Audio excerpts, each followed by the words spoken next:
So, let's start at the very beginning. And I don't mean boring dates or dusty scrolls. I mean legend. The kind that feels like a bedtime story wrapped in swords and fate. They say Rome began not with a senate, not even with a king, but with a wolf. A long, long time ago.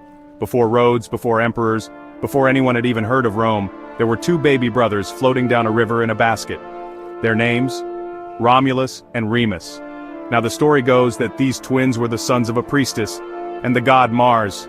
Yep, the god of war. Their birth was forbidden, so they were abandoned, just left out in the wild to die. But nature had other plans. A she-wolf, hearing their cries, found the basket. And instead of tearing them apart like you'd expect, she nursed them, protected them, raised them in her den at the foot of the Palatine Hill. That's already pretty metal, right? Two future founders of an empire raised by a wolf. Eventually, they were found by a shepherd who brought them home and raised them as his own.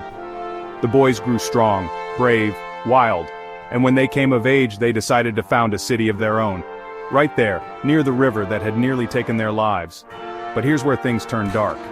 The brothers argued, a lot, and not about politics or laws, but about where to build the city, who would name it, who would rule. The tension kept building, until one day Romulus killed Remus. Yep, brother against brother. That's how Rome started, with blood. Romulus became the first king of the new city, and named it after himself, Roma. And just like that, the myth was born, a city forged in survival, ambition, and sacrifice. Now, was it all true? Probably not.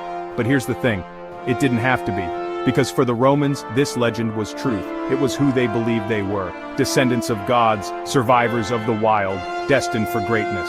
And that belief shaped everything they built afterward.